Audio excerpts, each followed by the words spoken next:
Welcome back to The Outsider's Perspective. My name's Ollie, and here's your loaf of daily bread. Today's loaf comes to us by way of Henry Miller, and he says the following. Every man, when he gets quiet, when he becomes desperately honest with himself, is capable of uttering profound truths. We all derive from the same source.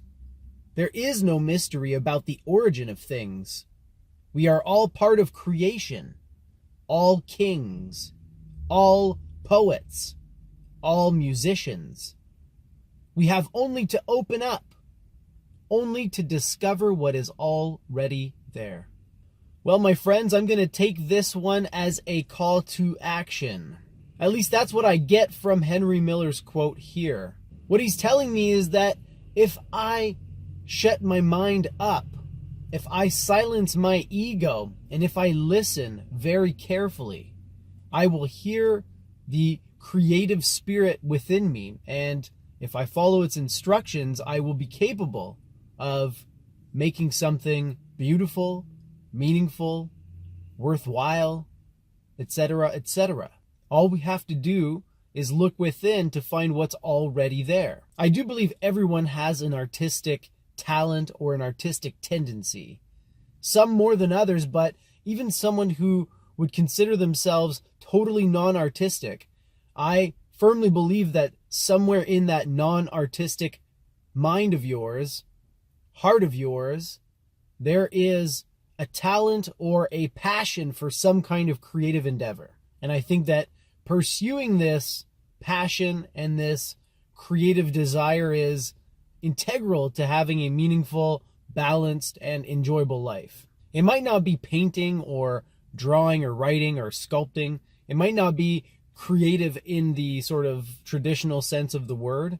For instance, I have this one friend that I've known for many, many years. And if you ask me to describe him, the words creative and artistic would not come into my description at all. But then this friend of mine, a few years ago, he bought a house with his wife, and he planted a garden. And guess what? My buddy loves to garden. He loves to plant things. He loves to grow things. And to me, there is nothing more creative than this. You're literally the steward of creation when you're a gardener. You are creating the perfect conditions and helping the plants grow on their own. And there's something beautiful and artistic about that to me.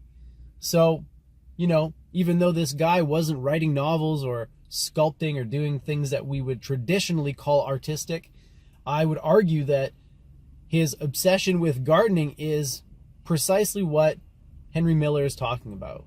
And my friend just happened to discover this thing within him, this passion for growing and planting and cultivating, and he ran with it. And, he enjoys it, brings joy to his life. He's proud of his garden, and I think that's really cool. Anyway, I hope that you will look within today and seek out that creative passion, that artistic desire that you have. I hope that you'll start thinking about it at least, and I hope that you'll be receptive to any signs that point you in a direction.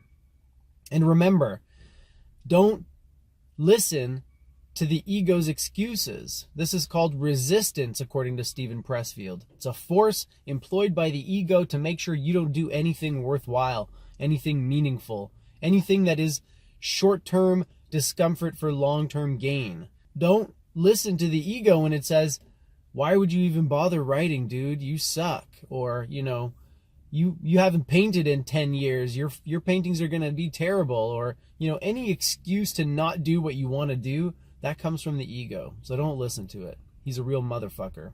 Or she, I guess, if you're a female. That's it for me. Thanks for humoring me for 5 minutes. And I hope that you have yourself an awesome day.